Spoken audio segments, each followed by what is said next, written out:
Capítulo Filipo el Sabio. El lunes 13 de diciembre, año 28, emprendimos la marcha hacia el Yam, mar de Tiberíades. Cubrimos los casi 50 kilómetros en 4 días. No había prisa, y el 17, viernes, divisamos Betsaida, Julias, al noreste de Nahum. Era la ciudad de juguete de Filipo, hermanastro de Herodes Antipas. Fue su gran obra arquitectónica junto a Cesarea de Filipo. La llamó Julias, en honor a la hija del emperador Augusto. Filipo, nacido en el año -4, era el hijo de Cleopatra, una de las muchas esposas de Herodes el Grande. Tenía 3 años menos que el maestro. Había heredado los territorios que llamaban Panias, Traconítide, Ualanítide, Batánea y Aranítide. Yo los había recorrido en parte. Se extendían al otro lado del río Jordán, al este desde el monte Hermón, al norte hasta las llanuras de Galat, al sur bosques, fuentes, ganados y agricultura. Era un reino tranquilo y próspero. Una vez más quedé maravillado. Las murallas de piedra blanca eran interminables. En algunos puntos superaban los 30 metros de altura. La ciudad no era muy extensa, pero Filipo las había dotado de todas las comodidades. Formaba un círculo casi perfecto. Las casas y los palacios eran diminutos, como lo digo, casi de juguete. Acampamos al oeste, cerca de las murallas, y al socaire de una enorme roca volcánica.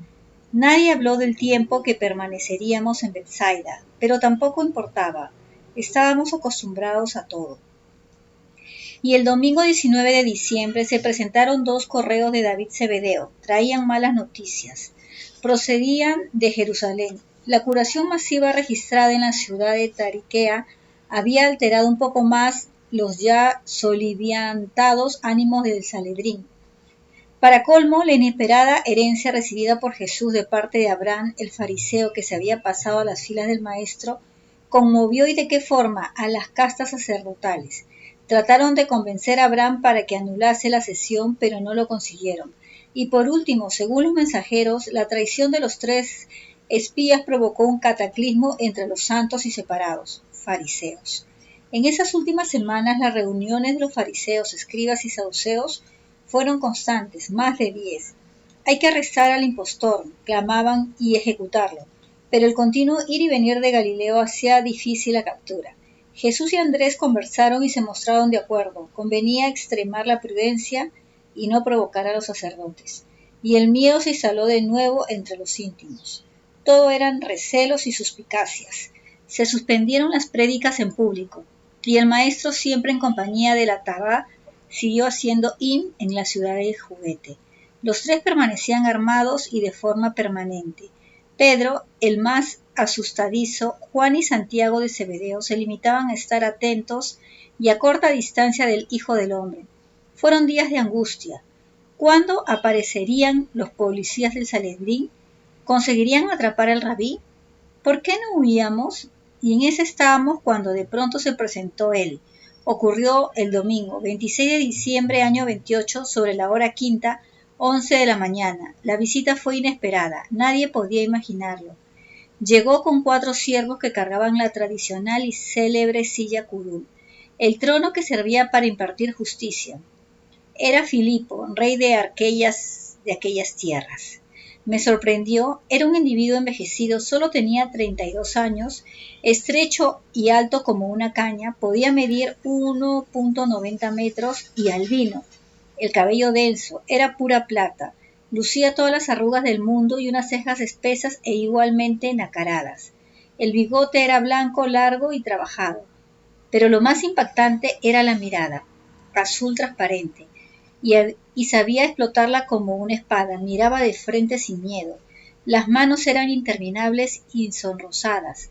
Caminaba descalzo, los pies parecían tumbas de filisteos. Sonreía por todo y en todo momento, no le preocupaba la ropa, vestía una sencilla túnica de lana casi descolorida. Me llamó la atención que no tuviese escolta. Después comprendí. Filipo era muy querido por su pueblo, era la excepción de la familia herodiana. Si sus hermanos eran déspotas, crueles y miserables, Filipo era todo lo contrario. Humilde, magnánimo y pacífico, su reinado, a pesar de sus coqueteos con Roma, era suave y tranquilo. Solo le interesaba leer y explorar, sobre todo las profundidades del ser humano. De su padre, Herodes el Grande, sanguinario como pocos, solo heredó el afán por construir ciudades esbeltas y cómodas. Esa noche, al conectar con Santa Claus, tuve cumplida información sobre el albinismo que padecía Filipo. Podía deberse a un defecto en el gen que metaboliza la melanina, la sustancia que da color a la piel, al cabello y a los ojos. En definitiva, le faltaba tirosinasa en el brazo largo del cromosoma 11. Esto provocaba el típico color plata en los cabellos, la piel casi transparente y el azul oceánico en los ojos. La falta de melanina, además, era un peligro frente a las radiaciones ultravioletas y el poder de captación de los radicales citóxicos. El albinismo provoca igualmente una importante limitación visual, miopía, estrabismo y movimientos irregulares de los ojos. Filipo era miope. El ordenador central preguntó si se trataba de una eumelanina o de una feomelanina. Volví a mandarlo a paseo y yo qué sabía. Andrés lo recibió con todos los honores y se excusó. El maestro se encontraba en las colinas meditando. Filipo tuvo que esperar 2 horas, pero no se mostró molesto, al contrario, y aprovechó la ocasión para dialogar con los íntimos que se aproximaron a saludarle. Insisto, todos le apreciaban, incluso el Iscariote. Filipo había conseguido que sus súbditos no pagaran impuestos o abonaran lo mínimo. Judas estaba encantado con aquella medida, y el rey preguntó de todo: ¿qué habían visto en la última gira de predicación? ¿Hacia dónde nos dirigíamos? Y sobre todo, ¿cómo fueron los últimos prodigios?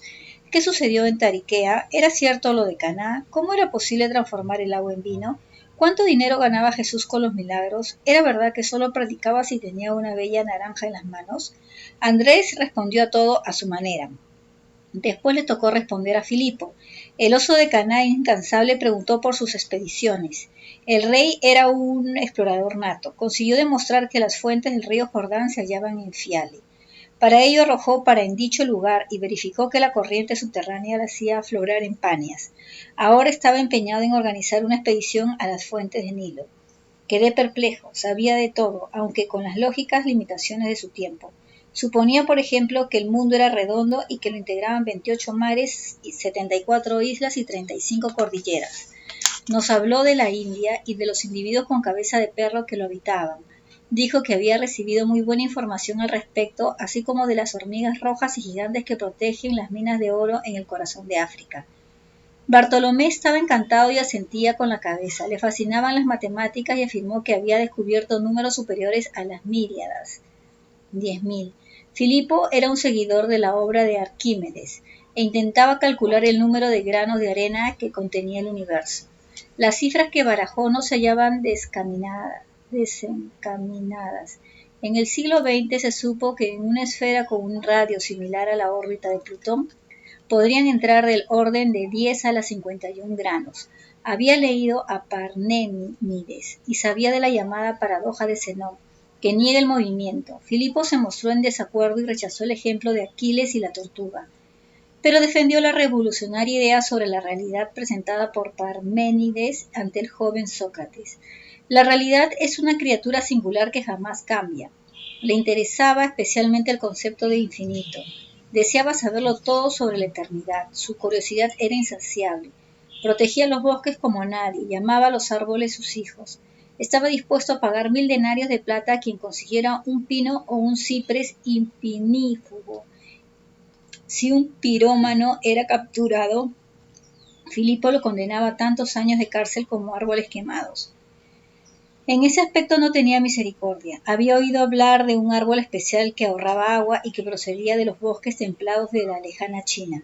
Quería montar una expedición para traerlo a su reino. Probablemente se refería a la Paulownia Fortunei, de desarrollo muy rápido, y defendió también otro gran sueño. Sabía que la uva crece mejor y más rápidamente si alguien le habla o si le acompaña la música. En sus viñedos actuaban grupos de susurradores y de músicos. ¿Y qué decir de su obsesión por los animales? Se hacía 1000 preguntas. ¿Piensan? ¿Por qué no ríen? ¿Tienen alma? ¿De qué tipo? ¿Qué pasa con ellos después de la muerte? ¿Hay ranas voladoras? ¿Por qué los delfines aman al hombre? ¿Por qué los animales no mienten? Y durante casi 1 hora habló de su último gran hallazgo, las ranas gigantes descubiertas en el África Central, actual Camerún, con dimensiones extraordinarias, medio metro de altura y 50 kilos de peso. No le creí y aseguró que las ranas Goliat, así las llamaban, eran brujos disfrazados que habitaban en los ríos y en las cascadas. Bartolomé lloraba de emoción. ¿A qué negarlo? Filipo era un personaje fascinante. No viajaba sin su silla curul. En ella impartía justicia ahí donde estuviera. La gente lo sabía y aprovechaba su presencia para resolver toda suerte de pleitos. Poco después de la visita de nuestro campamento se enamoró de Salomé, la hija de Herodías. Se casaron pero no tuvieron hijos, murió 3 años después que el maestro. Hacia la 7:01 de la tarde llegó el rabí. Se saludaron cordialmente y conversaron hasta la primera vigilia de la noche. Puesta de sol, 16 horas y 40 minutos. Los discípulos se retiraron y el maestro y Filipo hablaron sin testigos, ni siquiera comieron, no supimos qué temas trataron. El Galileo no comentó nada, salvo un pequeño gran detalle. Filipo creía en el reino invisible y alado del Padre Azul y necesitaba información. Jesús prometió dársela, a cambio el rey sabio le garantizó inmunidad en sus dominios. Podían predicar sin problemas, nadie los molestaría y si lo deseaba, el maestro tendría protección, armada, dinero y un lugar en que residir. Dentro de lo malo fueron buenas noticias. El 30 de diciembre, jueves, entramos al fin en Sailám. Nos recibieron como héroes. Fue el fin de la segunda y accidentada gira de la predicación. De los 117 aspirantes a evangelistas, solo se resistieron 75. El resto, 42, renunció y se fue a casa. Demasiado duro, dijeron el maestro de acuerdo con Andrés. Estableció 2 semanas de descanso. Cada cual se dedicó a lo que estimó conveniente, familia, trabajos, amigos. Yo aproveché y viajé en solitario a la cala del Hombre Rojo en la península de Lizán, en el Mar Muerto. Era mucho de lo que debía meditar. Santa Claus mantenía un orden férreo en la cuna, y las sorpresas continuaron.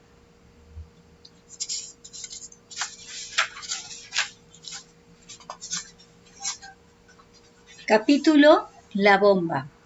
Permanecí una semana en el Mar de la Sal. De vez en cuando me asaltaba el recuerdo del general Curtis y sus órdenes. Vuelve, maldito Zampa, bollos, y consigue el cilindro de acero y todas las nuevas muestras biológicas que puedas. Sí, tenía que cumplir con mi deber, y regresé decidido a todo. Tenía que intentarlo de nuevo, tenía que volver a Beit Itz y localizar a la niña salvaje. Tenía que vencer los escrúpulos y utilizar los extractores en el cuerpo del rabí. No sabía cómo ni cuándo, pero lo haría. Era un soldado. El domingo 16 de enero del año 29 de nuestra era, vi aparecer en Saidán al pequeño gran hombre y a sus 12 incondicionales. Abner había instalado su cuartel general en Hebrón. Desde ahí seguía predicando. Andrés lo invitó a conversar y celebraron una larga y plomiza reunión en la que los 25 discutieron sobre asuntos absurdos. Quedé nuevamente perplejo. Jesús se negó a participar en la asamblea. Tomó a Sal y se retiró a las colinas. Los seguidores de Jehohanán pretendían cubrir los enfermos con no sé qué aceites sanadores. Los íntimos de Galileo se negaron. Los primeros querían bautizar a los creyentes mediante la inmersión total en las aguas. Pedro furioso se negó. Juanito Zebedeo los llamó pisaubas y cencerros. Los otros no se quedaron atrás, calificándolos de idólatras. Aquello tenía mala pinta. Los fieles seguidores del Bautista eran partidarios de continuar con las oraciones de siempre, orar de pie y con las palmas de las manos extendidas hacia el cielo. Juan Zebedeo dijo que ni hablar, lo ideal es rezar con los brazos pegados al cuerpo y hacerlo de manera espontánea, sin someterse al dictado de las 18 bendiciones. Y como digo, se ensarzaron en interminables y estériles disputas, se insultaron y maldijeron y poco faltó como siempre para que llegara a las manos. Al entrar el maestro en la tercera casa donde se hallaban reunidos se hizo el silencio y la polémica se sumó.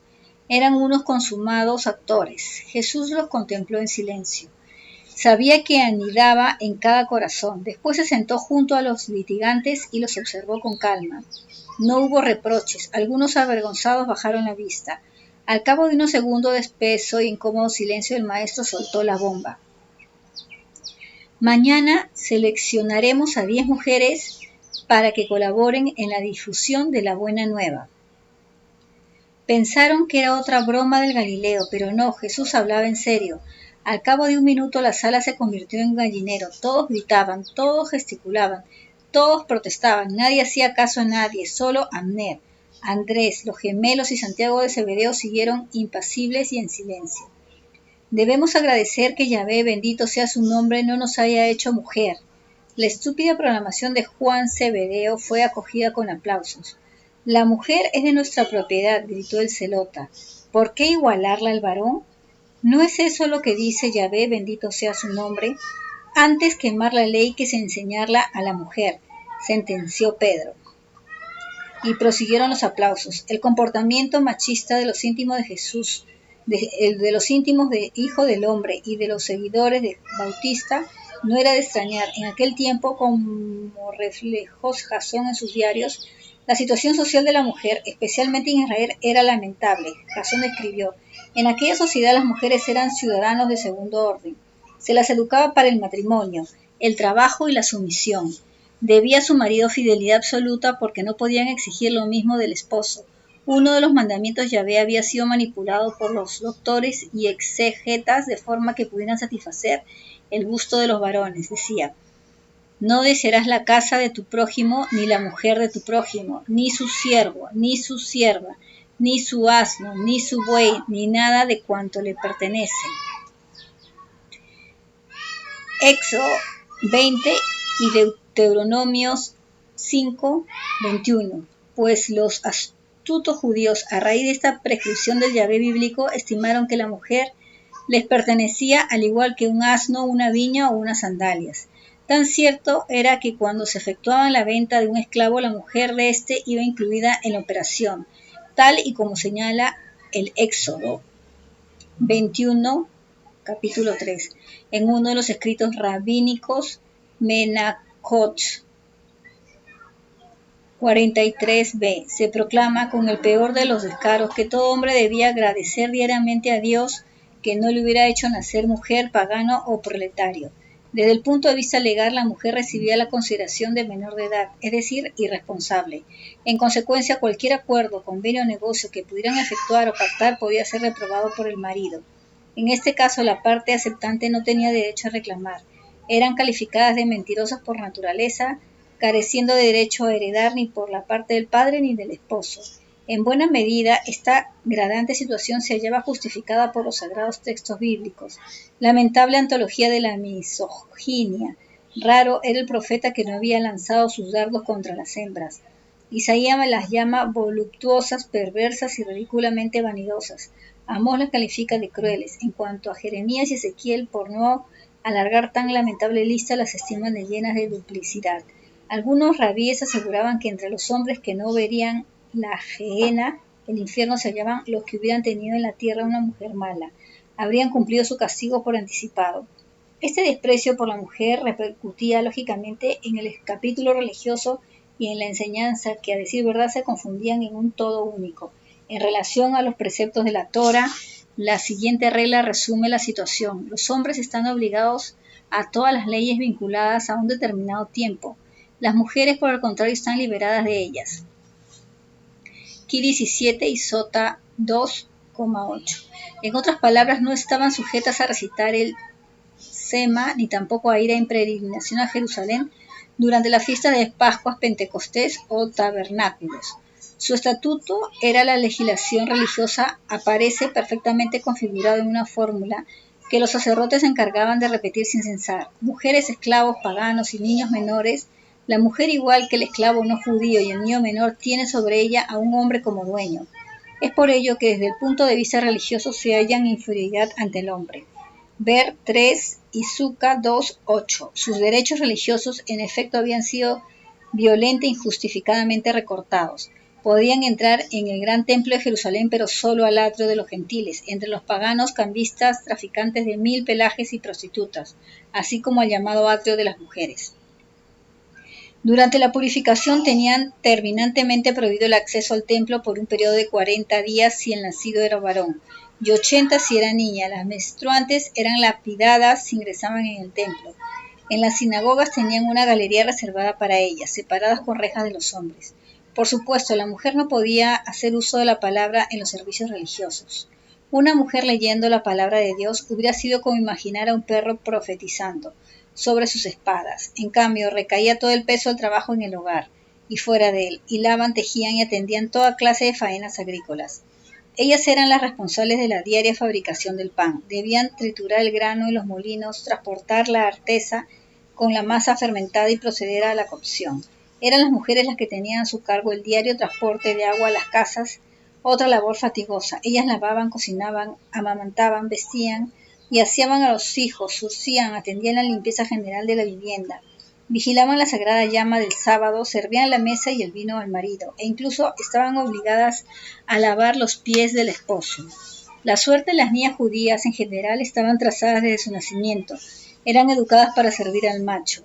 En una primera etapa al padre y hermanos, después a partir de los 12 y medio con la pubertad al marido. Y como cantaban las mordaces galileas, nunca se sabía qué era peor. Este era el triste panorama de la mujer en la época del Maestro. Obviamente el anuncio de Jesús de un grupo de evangelistas femeninas los dejó perplejos. Pero el rabí permitió que se vaciaran, protestaron y se lamentaron. El Galileo se mantuvo sentado, serio y en silencio. Después, al retirarse, habló brevemente con Andrés y con el pequeño gran hombre y rogó que decidieran los 10 nombres para el día siguiente, lunes 17 de enero, año 29. Quedaron atónitos. La medida del Hijo del Hombre no tenía precedente. Las críticas lloverían de todos los sectores y así fue. Abner y Andrés permanecieron toda la noche barajando nombres. No era fácil. Yo asistí desconcertado a las negociaciones. Las mujeres casadas fueron rechazadas, por razones obvias, aunque se eligió a una de ellas, de 60 años y exenta de obligaciones familiares. Finalmente surgieron los 10 nombres. Se trataban de mujeres, según comentó Andrés, que se habían distinguido por su gran trabajo y dedicación a los enfermos del hospital de campaña en la playa de Saidán. Resuelta la delicada elección y con la aprobación de Rabí David Zebedeo y sus correos que ocuparon de localizarlas y escoltarlas hasta el caserón de los Zebedeos, los discípulos recibieron con malas caras. Andrés y Abner pelearon para que fueran aceptados como mensajeros. El éxito de momento fue escaso. Las broncas y el malestar entre los varones se prolongaron durante días, pero lo peor estaba por llegar. Capítulo Susana, la nueva jefa. Conforme fueron llegando las 10 mujeres, Abner y Andrés dispusieron que los 75 evangelistas que continuaban con Jesús emprendieran una nueva gira de predicación de la buena nueva. El maestro estuvo de acuerdo. En esta oportunidad se moverían por el centro y oeste de la Galilea. Duración aproximada del viaje, 7 semanas. Los predicadores marcharían en grupos de 5. Abner y los suyos se unieron a las 75. Y el rabí, por su parte, programó la salida de Saidán para el viernes 21 de enero, año 29. Con él viajarían los 12, las 10 mujeres, Yu, Kesel y yo. Quedaron reunirse en Nazaret el 4 de marzo. Y el fiel que sí lo dispuso todo, el reda, las mulas, las provisiones, las tiendas y las ropas de abrigo. Nuevo viaje, comentó con alegría, nuevas aventuras, lo vi feliz, no podíamos imaginar lo que nos reservaba el destino. Y como digo, entre el 18 y 20 de enero, año 29, fueron llegando los evangelistas seleccionados por los jefes Abner y Andrés. Es importante dejarlo claro, no fue Jesús de Nazaret quien eligió a las 10 hembras. Él se limitó a dar su aprobación. He aquí sus nombres y un perfil mínimo de ellas. Ruth, hija de Mateo Leví, el administrador general del grupo. Como se recordará, Mateo era divorciado. Se casó 2 veces. Helen fue su primera esposa. De ella tuvo 4 hijos. La mayor era Ruth. Tenía 20 años cuando se unió a los predicadores. Era de escasa estatura, rubia, de ojos verdes y rasgados y especialmente discreta. Hablaba poco, se limitaba a observar. Soltera, las manos eran deformes, probablemente genético.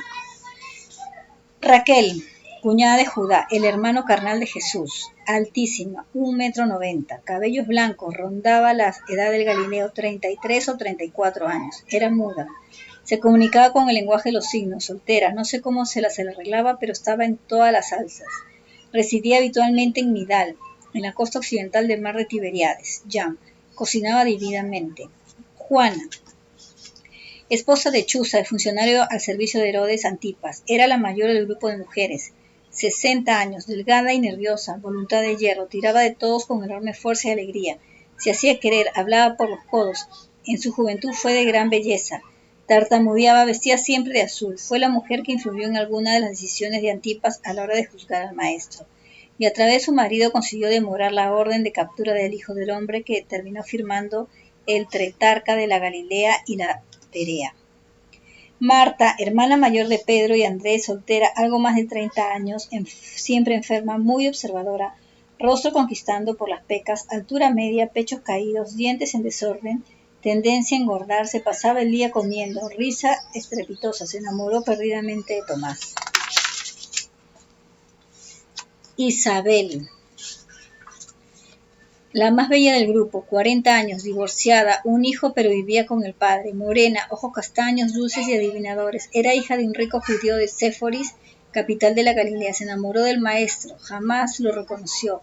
Fue discreta y eficaz, todo el mundo solicitaba su consejo. Era alta y esbelta, llamaba la atención de inmediato. Nasanta, hija del médico sirio Elman, que trabajó en el hospital de campaña en Saidán.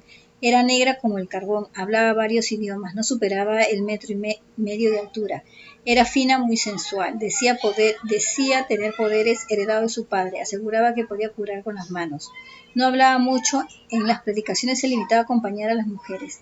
Al morir Jesús se adentró valientemente en el África Central predicando la buena nueva. Celta, hija de uno de los centuriones de la guarnición de Nahum, pelirroja, muy gruesa, ojos verdes y rasgados, su madre de origen oriental, soltera, era la más combativa, hablaba muy bien, podía tener 30 años, se distinguió como una de las mejores evangelistas. No tenía miedo a nada ni a nadie, acompañó al maestro hasta la cruz, gran amiga de María, la de Magdala, que se incorporó al grupo de las 10 mujeres más tarde. Milca, prima de Tomás, el escéptico, de escasa estatura pero bellísima, ojos color miel, rasgados, nariz y pómulos dominados por la tribu de Pecas, cabello dorado, casi no hablaba, lo hacían con la mirada, me gustó desde el primer momento que la vi. Era reservada y prudente, soltera, unos 25 años de edad, residía en Tiberíades con Alam, la ex de Tomás. Agamán, viuda siria, 60 años, muy rica, sin dientes, colaboraba en todo, especialmente en la cocina, junto a Felipe y a los gemelos de Alfeo. No predicó, pero ayudaba a la familia y los íntimos con su dinero. Muy pocos lo sabían. Falleció durante el formidable prodigio de la multiplicación de los panes y los peces. Susana, hija de Ismael, el nefasto saduceo y el jefe de sinagoga de Nazaret, renunció a su padre por seguir a Jesús, 40 años, alta y muy delgada, casi esquelética. Se teñía el pelo de rojo o de violeta, según su estado de ánimo, mirada inquisidora. Le gustaba el arte, esculpía escondida, soltera. Las mujeres se organizaron rápido y nombraron jefa a Susana, por unanimidad. Juana, la esposa de Chuza, fue designada tesorera, un cargo similar al de Judas Iscariote. Naturalmente los evangelistas, salvo Lucas, no dicen ni una palabra sobre el arriesgado y audaz gesto del maestro. El confiado Lucas dice textualmente, y sucedió a continuación que iba por ciudades y pueblos proclamando y anunciando la buena nueva del reino de Dios. Le acompañaban los 12 y algunas mujeres que habían sido curadas de espíritus malignos y enfermedades. María, llamada Magdalena, de la que habían salido 7 demonios, Juana, mujer de Cusa, un administrador de oro, Susana y otras muchas que le servían con sus bienes.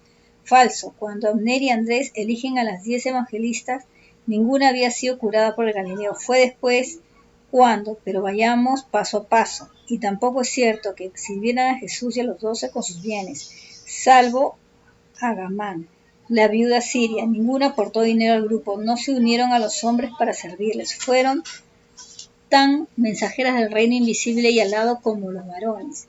No estaban ahí para ser de criadas, y bien que lo demostraron, pero los escritores sagrados, machistas, se negaron a registrar la importantísima elección de las mujeres.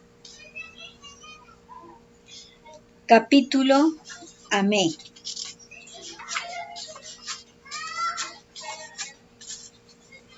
¿Quién lo hubiera imaginado? Aquella tercera gira de predicación fue trágica, la más trágica. El viernes 21 de enero, año 29, emprendimos la marcha. Sumé 26 personas. Andrés organizó la caravana de la siguiente manera. El maestro en cabeza, como era habitual, después los 12 y los 3 carros, 2 para las provisiones y el nuestro. Las 10 mujeres se repartieron entre los redas. Y naturalmente la chipriota y Sal. La cabra engalanada con sus mejores anillos de colores. Felipe la pintó la víspera y con la mejor pintura de barco que pudo encontrar. Sal, entregado a la divertida e inútil tarea de perseguir todo lo que se volase. y a eso de la hora quinta, 11 de la mañana, Andrés dio la orden de partida. Algunas esposas, parientes y vecinos despidieron a los íntimos con lágrimas en los ojos. Nunca supe si eran lágrimas de tristeza o de alegría. Felipe, nervioso, corría de carro en carro, inspeccionaba y volvía a inspeccionar, y terminaba hablando solo, todo normal. Recorrimos los 9,5 kilómetros entre Saidán y Guinosar en 2 horas, y a la 7:01 de la tarde acampamos en las sonoras lagunas del llamado Jardín de Guinosar, un valle de 7 km² colmados de palmeras, higueras, olivos y cientos de pequeños y medianos huertos. Era el orgullo de la Galilea. 3 ríos regaban las tierras. Las 3 se dejaban caer desde la modesta cordillera noroccidental. Ahí permanecimos 8 días. Fue un tiempo tranquilo y sin demasiadas preocupaciones. Jesús hizo según su costumbre. Visitó a los viejos amigos panaderos e intentó colaborar en la elaboración del pan. No le dejaron con el maestro, la levadura no reaccionaba. Otro misterio que no supe aclarar. Conversó con los etrucos que cuidaban los invernaderos de flores y jugó hasta caer rendido con la abundante chiquillería de las granjas. Las mujeres, por su parte, se estrenaron como predicadoras. Los humildes fela campesinos escuchaban desconcertados. Era un espectáculo desconocido, y reían y comentaban entre ellos. Jamás vimos cosa igual. Mujeres judías hablando como si fueran hombres. La verdad es que los evangelistas lo hacían bien. Hablaron con el corazón. Explicaron que los hombres y las mujeres tienen los mismos derechos, que todos somos hijos del Padre Azul y por tanto hermanos espirituales. Trataron de comunicar que el reino invisible y al lado no hay ricos y pobres, y tampoco esclavos u hombres libres. Y digo que trataron porque obviamente no fueron creídas. Aquella gente sencilla lo cargaban en los genes. No era fácil que se entregaran a la revolucionaria idea. Todos eran iguales ante Yahvé. No era eso lo que decían las Sagradas Escrituras, pero fueron respetuosos y las dejaron hablar. Los discípulos, sin embargo, continuaron con sus ácidas críticas y con sus bromas punzantes, y lo hacían, claro está, a espaldas del Galileo, pues las mujeres no protestaron de momento. Raquel la muda y Nasanta, la negrita, eran los blancos preferidos de Juanito, Zebedeo, Tomás y Pedro. Y el domingo 30 de enero, año 29, levantamos las tiendas y nos trasladamos a la vecina Migdal, a poco más de 2 kilómetros. Acampamos cerca de las puertas de la ciudad. Migdal, actual El Migdel, era conocida en aquel tiempo como la Torre de los Peces, pero por comodidad seguiré llamándola Migdal o Migdala. Era una ciudad vigorosa, con 40.000 habitantes y puerto muy activo, similar al de Nahum, y varias industrias pujantes. Destacaban las de salazón de pescado, tonelería, crianza de palomas, lavanderías y tintorerías, y sobre todo los burdeles más excitantes del Yam. Las posadas y albergues para viajeros eran innumerables. La agradable temperatura medial, alrededor de 22 grados Celsius, la convertía también en una atractiva zona de descanso. A ello contribuía y no poco la presencia de manantiales de aguas calientes que afloraban al sur de la ciudad, bien en tierra o en el fondo del lago. Uno de estos venenos, hoy conocido como Einun, regalaban el orden de 2 millones de metros cúbicos de agua al año. Y fue ahí, muy cerca del muelle, donde los sistemas de la cuna, en uno de los periplos sobre el mar de Tiberíades, detectaron una notable presencia de gas radón altamente radioactiva. Como pude comprobar en aquellos días, el índice de cáncer entre los habitantes de Migdal era alto. La ciudad disponía de un hipódromo, un teatro, un barrio habitado por los minim, magos y caldeos llegados de todo el mundo conocido. La proximidad de la vía Maris, la calzada romana que recorría buena parte de la costa occidental del Yam, proporcionaba a Migdal una actividad extra en lo concerniente a los caravaneros y demás sociedades de burreros. Durante los primeros días el maestro visitó a su hermano Judá y recorrió las concurridas calles, haciéndolo acostumbrado, conversando con sus habitantes, entrando en las casas y en los negocios y preguntando. Se pasaba el día interrogando a la gente sobre sus necesidades, sueños y miserias. Siempre lo acompañaba la escolta Natabá y en ocasiones Yu, el chino. No se registró ningún suceso digno de mención. Yo permanecí en la cocina de campaña junto a Felipe y a los gemelos de Alfeo, y me uní también en ocasiones a una de las parejas de predicadoras. No sé si lo he mencionado. Las mujeres salían a difundir la buena nueva de 2 en 2. Las órdenes de Andrés eran claras. Cada pareja debía ir acompañada por un discípulo, y a mí me tocó con Raquel, la muda, Marta y Tomás. Me caía bien el visco. Pasábamos la jornada arriba y abajo, callejeando, Marta, el hermano mayor de Pedro y Andrés, se detenía en cada esquina y hablaba con gran fuerza sobre el reino invisible y alado. Les hacía ver que el Padre Azul era un nuevo Dios, mucho más importante que Yahvé, y que misteriosamente ese Dios se desmigaba. Me encantaba la expresión y volaba hasta la cabeza de cada criatura, habitándola en silencio. Las mujeres la oían asombradas y en modo felices. Al fin, una mujer se dirigía a los hombres y con autoridad. Pero los judíos ortodoxos escupían a sus pies. Recorrimos salones en los que se entablaban toneles. El éxito fue escaso. Los capataces terminaban echándonos. Era lógico, y lo mismo sucedió en las tintorerías, en las posadas y en las naves en las que se salaba el pescado.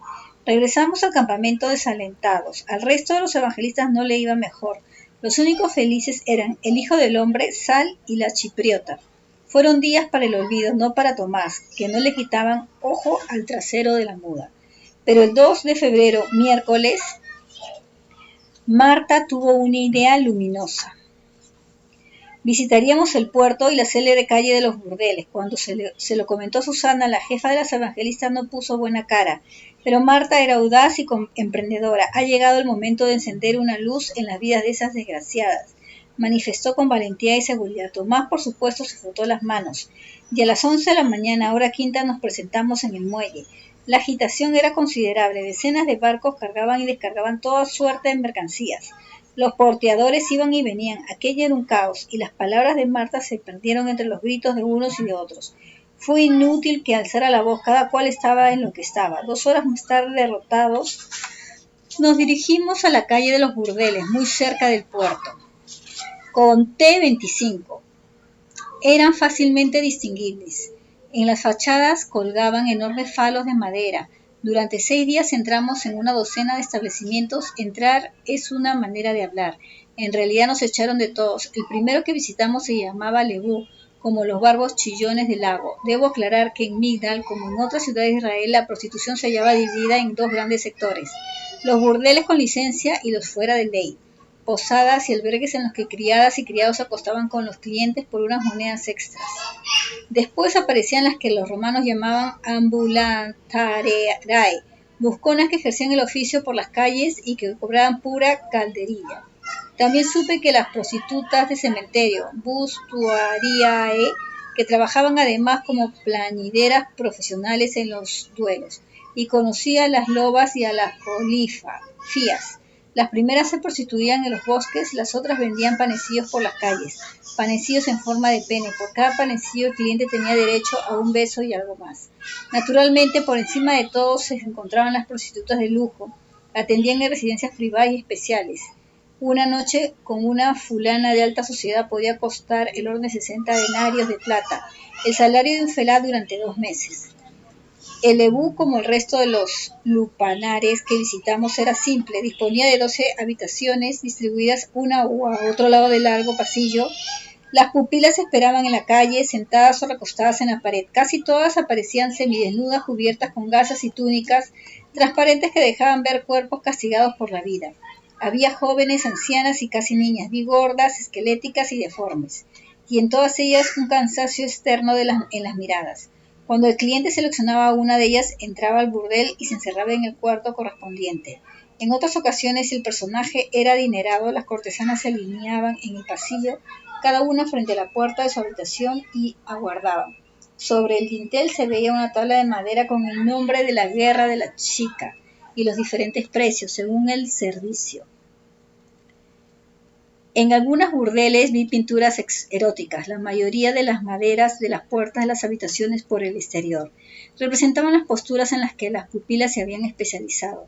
Ante mi asombro, los judíos decían conocer más de 90 posturas a la hora de mantener relaciones sexuales. Yo solo conocía 13. Las habitaciones eran cuartuchos de 2x2 con un lecho de piedra. A la hora de ocuparlas, la cama era cubierta con mantas en las que habitaban chinches enormes como lentejas. Al ingresar en el Lebú nos ofrecieron hidromiel, una bebida a base de miel fermentada y todo un surtido de afrodisíacos: cola de serpientes al horno, intestinos de pollo y pene de lobo o de erizo. También distinguí la dudai, la mandrágora, y las pupilas se alinearon en el pasillo, frente a las puertas, invitándonos a examinar el género Tomás estaba en la gloria. Pero terminó sucediendo lo previsible. Al ver entrar a Marta y Raquel, alguien avisó a Leno. El Lucho de prostíbulo preguntó y al saber que solo deseamos predicar nos echó a la calle a patadas. Raquel lloró de impotencia, pero Tomás la consoló y aprovechó para acariciarle el trasero. Así fuimos de burdel en burdel con idéntico resultado. ¿A qué negarlo? Fue un completo desastre. Recuerdo algunos nombres de los prostíbulos. Mutunus, Tutunus, el símbolo del burdel era un pene cubierto de flores. Facinus, donde todo giraba en torno al poder magnífico del falo. El pene protegía la casa y sus moradores del mal de ojo. Las cortesanas lo llevaban colgado en el cuello permanentemente. Era curioso, la imagen del pene no se asociaba a la vergüenza. Venus calva, en honor a una remota leyenda atribuida al reinado de Anco Marcio. Las mujeres romanas empezaron a perder el cabello y el rey, para conjurar el mal, levantó una estatua de Venus, pero calva, mano de santo. Las romanas vieron crecer su pelo y más hermoso que nunca. Y Dunim, el único burdel en el que pagaba según las lágrimas de alegría derramadas. Cada lágrima equivalía a un leptón, un octavo de as. Como digo, fue un desastre total. Pero el domingo 6 de febrero, año 29, inasequibles al desaliento, Marta y Raquel entraron en el enésimo burdel. Se llamaba Amé. Era un prostíbulo especial, pero al principio no nos dimos cuenta. La penumbra era total y Tomás y yo fuimos tras las mujeres. Las pupilas se alinearon frente a las puertas de las habitaciones y nos animaron a examinar sus encantos. Alguien se aproximó con un par de lucernas y empezamos a distinguir algo raro. Miento, fue Tomás el primero que se dio cuenta y dio la voz de sorpresa. ¡Son leprosas! Miré incrédulo. En efecto, algunas mujeres presentaban los rostros desfigurados, sin nariz y con las típicas nudosidades aplastadas y reblandecidas. Sangraban, las manos parecían garras de felinos, carecían de falanges. Los pechos eran colgajos y cráneos aparecían desnudos. Algunos eran disimulados con pelucas amarillas. Enormes placas rojas cubrían los cuellos, piernas y vientres. Esa noche, al solicitar explicaciones a Santa Claus, me habló de Zarat, el término hebreo que englobaba los tipos de lepra conocidos, la blanca o mosaica o llamada anestésica, la lepromatosa y otras que no recuerdo. Todas tenían un origen común, el Mycobacterium leprae, que ocasiona lesiones granulomatosas o neurotróficas en la piel, en las vísceras, en los nervios, huesos y mucosas. El espectáculo fue escalofriante, era un burdel, el único que admitía a los leprosos, de ahí el nombre Amé. Impuro. Amé era el obligado grito que debían lanzar los leprosos cuando se encontraban cerca de alguien. Tomás trató de salir a toda prisa, pero Marta lo retuvo y sin soltar el asustado visco, con un gran entereza habló a las pupilas. Estaban sorprendidas. Aquellos locos no habían entrado en el burdel para disfrutar, estaban ahí para hablar de un Dios benevolente, e hicieron coro en torno a la audaz hermana de Pedro y Andrés. Se escucharon en silencio. Marta les anunció un Padre Azul totalmente distinto al colérico Yahvé y se extendió en la maravillosa vida que nos espera tras la muerte. Las mujeres no daban crédito a lo que oían. Un Yahvé amoroso que no juzga, vida eterna, hagamos lo que hagamos o pensemos lo que pensemos. Estamos en el mundo para experimentar, todos somos iguales ante Dios, todos somos sus hijos, todos somos sus hermanos. Las castas sacerdotales han equivocado el camino, y Marta las animó a que abandonaran aquella miserable vida y se unieran al grupo de las creyentes en la buena nueva. Tuvimos suerte. A esas horas, mediodía, el heno de Amé estaba ausente. Hicieron muchas preguntas. Todas deseaban saber por qué era eso del reino invisible y atlado. ¿Cómo podían entrar? Eran pecadoras y leprosas, doblemente despreciadas. ¿Éramos seguidores de otra secta? ¿Quién era ese tal Jesús de Nazaret? ¿Verdaderamente era un mago poderoso? ¿Era cierto que había convertido el agua en vino en Canaán? ¿Devolvía la salud a los enfermos? ¿Podía curarlas? Una de las mujeres se destacó entre el resto. Fue la que más porfiaba con Marta, la que planteaba las cuestiones de mayor calado e interés.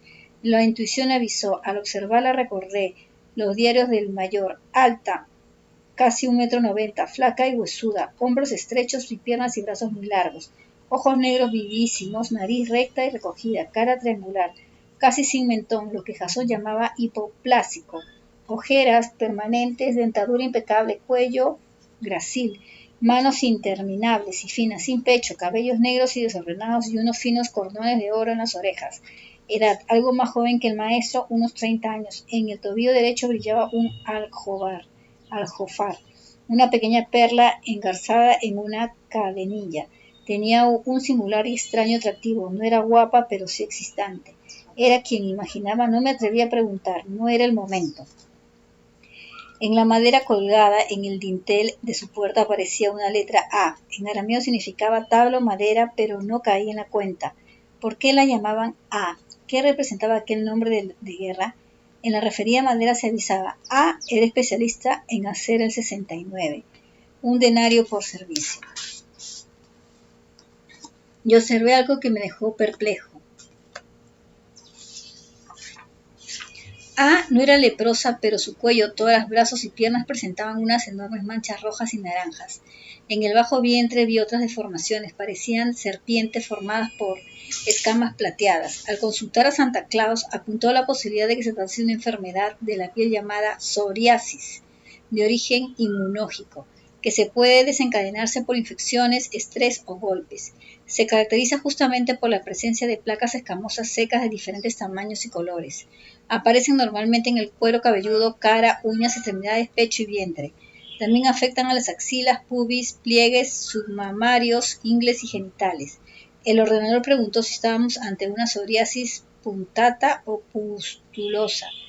Y yo qué sé, repliqué, los judíos en aquel tiempo consideraban leprosos a cualquiera que tuviera un problema en la piel. No importaba que fuera una inocente calvicie o una psoriasis, y todos recibían el mismo trato, aislamiento y repulsión. Eran pecadores de la peor calaña. 17 días más tarde, al suceder lo que sucedió, Marta se me puso al corriente. El verdadero nombre de A era Mir-Jam o María. El alias de la guerra A se debía a su pecho en tabla casi liso. También la llamaban Tarsis, Topacio por su piel naranja y Tapas, fuego, en sánscrito por su pasión en la cama. Y caí en la cuenta, era María la de Magdala, la Magdalena. Su vida había sido un catástrofe. De niña fue violada por su padrastro. A los 9 años fue vendida en un mercado de Jerusalén por 30 monedas de plata. El chulo que se hizo cargo de ella se llamaba Yemin, era sirio y la paseó por todos los burdeles de la costa. Los mercenarios romanos de Cesarea se la disputaban. A los 14 años logró huir y fue dando tumbos de prostíbulo en prostíbulo. En Tiberíades contrajo la psoriasis. Desde entonces se vio obligada a trabajar en burdeles para leprosos. Finalmente terminó en Migdal. Toda una vida de horror, sufrimiento y soledad. Como digo, preguntó más que ninguna, ¿podía una mujer como ella albergar algún tipo de esperanza? ¿Cómo era posible que las prostitutas fueran hijas de Dios? ¿De qué Dios estaban hablando? Y Tabla prometió estudiar la oferta de Marta, sumarse al grupo de mujeres que acompañaba a Jesús y luchar por la igualdad del sexo femenino. Ese domingo 6 de febrero terminamos sentados en la mitad del pasillo del burdel borracho de Melicratón, hidromiel y brindando por aquel asombroso y dulce Padre Azul. ¡Qué espectáculo! Una docena de leprosas desnudas, un bizco, una muda, un evangelista feliz y un traidor. A primera hora de la tarde nos sorprendió el chulo. Naturalmente terminamos en la calle y de malas maneras. Todo normal. Capítulo Ein Mahil. El 8 de febrero, martes, proseguimos la gira por la Galilea, visitamos 6 aldeas. No se registró nada en especial, salvo el loco enamoramiento de Tomás por Raquel. La muda, Andrés la llamó al orden en varias oportunidades, pero Tomás no escuchó. Yo procuraba permanecer cerca de Milka, la jovencita de los ojos color miel. Nos mirábamos, pero eso era todo. Y el domingo 20 de febrero, año 29, recibimos una sorpresa. Al llegar al cruce del Labi, a 10 kilómetros de Mital, en la senda que llevaba a Cesarea, alguien nos esperaba. Era con otra mujer. La de Magdala preguntó quién era el rabí. Marta se lo presentó y sin meditar palabra la burrita se arrojó a los pies del maestro, suplicando perdón por sus muchos pecados y rogando que fuera admitida entre los aspirantes al reino invisible. Vestía una túnica color hierba hasta los pies y un manto negro con el que cubría la cabeza. Las manchas rojas y naranjas de la piel quedaban en la penumbra. El Galileo se apresuró a tomarla en sus brazos y alzarla al tiempo que declaraba con voz potente, de forma que todos pudieron oírle: «Sígueme». La otra mujer se llamaba Rebeca, era hija de José de Arimatea. El potentado judío que tanto ayudó al Hijo del Hombre tenía 20 años y un ojo de cada color. color uno verde y otro azul. Creía como su padre en la existencia del mencionado reino invisible y alado. El maestro se acercó a ella, colocó las manos sobre los hombros de la mujer y repitió mirándole a los bellos ojos: «Sígueme». Las mujeres acogieron a las recién llegadas con alegría. Ya eran 12 como los varones. Los evangelistas, por supuesto, no recogen estas nuevas incorporaciones, y Jesús prosiguió la marcha hacia el oeste. ¿Dónde se dirigía? Nadie supo darme razón. Faltaban 12 días para el 4 de marzo, fecha prevista para la reunión con los evangelistas y los hombres de Abner en la aldea de Nazaret. Y me resigné. Así era aquel hombre maravilloso. Los discípulos no tardaron en murmurar. Una burrita entre los mensajeros del Padre Azul clamaban: «Eso no puede salir bien». Para algunos de los íntimos, la presencia de las mujeres en el grupo de los heraldos significaba el descrédito total. Para colmo, una de las féminas era prostituta y leprosa. No podían creer lo que estaban viendo. El Iscariote y Juanito Zebedeo eran los más venenosos, y durante el camino trataron de convencer al resto para sostener una reunión con el rabí y proponer la inmediata disolución de las evangelistas. En ninguna profecía aseguraban con razón: se habla de un Mesías rodeado de mujeres. El Hijo del Hombre en cabeza de la caravana no supo de las maquinaciones de los íntimos, ¿o sí? Además escupía Juan Zebedeo a Dios, al botín y a los puestos principales. Estas putas se los llevarán todo. A la hora de la cena, las mujeres se veían relegadas, tenían que comer aparte. Felipe no permitió que ayudaran en la cocina. Pero las evangelistas no perdieron el ánimo, todo lo contrario, y caminaban cantando. El miércoles 23 de febrero, año 29, fue otro día para la historia. Al alcanzar el cruce de Turán, pequeña aldea de 100 habitantes, el maestro se detuvo. Habló brevemente con Andrés, el jefe de los íntimos, y la caravana se dividió en dos. Los carros no podían entrar en el caminillo por el que se disponía a seguir el rabí y fue necesario que continuaran por la senda principal. Andrés los dispuso todos. Felipe, los gemelos de Alfeo y Quesil, con los reas seguirían hasta desembocar en Nazaret. Ahí nos veríamos en un par de jornadas. Yu se incorporó al carro de Quesil, el resto seguimos los pasos del Galileo. Nada más pisar la trocha que se perdía hacia el sur, la bella intuición avisó. Fue un toque rápido. ¡Atención! El maestro había elegido aquel sendero de cabras por una razón importante. Obviamente, a juzgar por lo que ocurrió después, así era. La intuición jamás se equivoca. Y proseguimos en fila india y lógicamente extrañados. El rabí no comentó nada. Nadie sabía nada. Lo tenía todo previsto. Quiero creer que sí. En cuestión de minutos nos vimos rodeados por bosques impenetrables. Subimos y bajamos colinas, después siempre en dirección sur-oeste, más bosques de terebintos, perfumados y habitados por decenas de sonidos. Días después, al ingresar en la cuna, supe que las cotas oscilaron entre los 367 y los 532 metros de altitud. Jesús de Nazaret conocía el lugar como la palma de su mano. No dudó en ningún momento, sabía dónde tenía que girar y cómo esquivar los terraplenes. Nos detuvimos en un par de oportunidades. El oso tenía la pierna izquierda inflamada. Era testarudo. Andrés le recomendó que se quedara en los carros, pero no hizo caso. Las mujeres respondieron mejor que los hombres. Ni una queja. Y con el sol en lo alto, mediodía, coronamos las 532, por cierto, en Cabala. 532 equivale a inspiración. E iniciamos el descenso hacia Nazaret. El terreno verde y abrupto se puso en contra. La bajada fue lenta y comprometida. Era preciso estudiar cada paso. Fuerte y decidida, se multiplicó auxiliando a sus compañeras. Una hora después, el camino concedió un respiro y nos vimos frente a una garganta estrecha de paredes altas y desnudas. En lo alto miraba un ejército de pinos. El maestro continuaba en cabeza con paso firme mientras Sal correteaba entre las rocas que salpicaban la senda. Y de pronto los discípulos se detuvieron. Jesús no se percató y siguió la marcha, y los íntimos empezaron a discutir, pero en voz baja. ¿Qué sucedía? Algunas mujeres se aproximaron y se unieron a la disputa. Me mantuve al margen, pero oí palabras como cuevas y pecadores. ¿De qué hablaban? Transcurridos unos minutos, el grueso de los discípulos, encabezado por Juan Zebedeo, dio media vuelta y se alejó por donde habíamos llegado. Ahí quedamos Andrés, Santiago de Zebedeo, las 12 mujeres y yo. Casi no hablaron. Andrés se situó en la cabeza y prosiguió la marcha por el angosto desfiladero. El silencio apenas era roto por algunos lejanos granidos. Pregunté qué ocurría. Santiago indicó que guardara silencio y que caminara con rapidez, y pronunció una sola palabra en voz baja: Amé. ¿Leprosos? ¿Dónde? Capítulo Una lágrima azul. Y recordé un par de incidentes vividos por Jasón en aquella garganta. Estábamos en Ei Mahil, el refugio de una colonia de leprosos. Yo tampoco olvidaría el lugar. Al dejar atrás un recodo, quizás en mitad de la hoz, vimos al maestro inmóvil frente a un grupo de 20 o 30 personas. Sal, cerca de Jesús, movía la cola. Eso me tranquilizó a medias. Las mujeres y los discípulos se detuvieron. Noté cómo palidecían. No supieron qué hacer. Nos hallamos a 50 pasos. Me adelanté y al llegar a 5 metros comprendí. Eran los leprosos, probablemente vecinos de los pueblos próximos. Habían ancianos y muchas mujeres. No vi ningún niño. Algunos aparecían con los rostros y manos vendados, otros mostraban terribles deformaciones con dedos mutilados y sangrantes. Uno de los hombres parecía un león. Detrás, en la pared del acantilado, observé 2 cuevas y otras figuras humanas que dormitaban entre las piedras. Jesús miraba a los leprosos y ellos observaban a Rabí.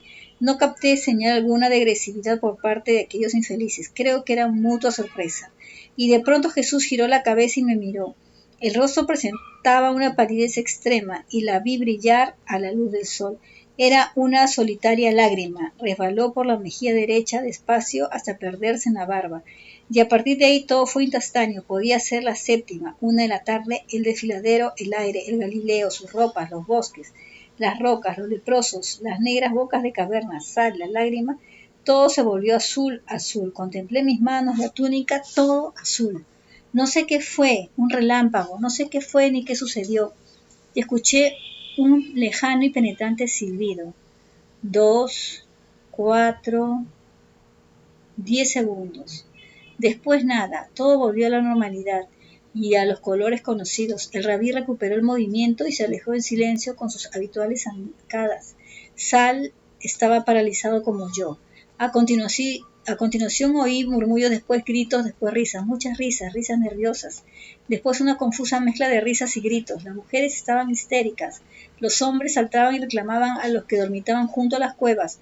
Los leprosos se contemplaban unos a otros, se arrancaron los vendajes, no daban crédito, se quitaron los harapos y volvieron a contemplarse. Los cuerpos desnudos aparecían limpios y luminosos. Percibí un tenue brillo en todos ellos, pero al poco desapareció. ¡Estaban curados!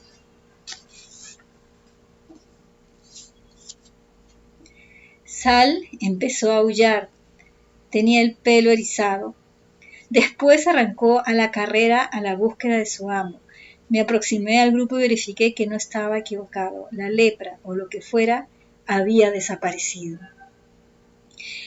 Y la hoz entera se llenó de un intenso y delicioso olor a mandarina, el símbolo de ternura según Jasón. Retrocedí asustado. Estaba soñando, sufría una pesadilla y de pronto me vi arrollado por los discípulos y las mujeres. Caí al suelo y me pisotearon. Me levanté veloz y gimiendo. Me alejé como pude de aquel desfiladero Ei Mahil. Jamás olvidaría aquel nombre. Ahí quedó el grupo de leprosos. Sus gritos y su alegría removieron a los habitantes de los bosques cercanos. Las aves surcaron los cielos, tan desconcertadas como este explorador. El inmenso amor de aquel hombre, una vez más, había hecho el prodigio. ¿Y yo debía traicionarle?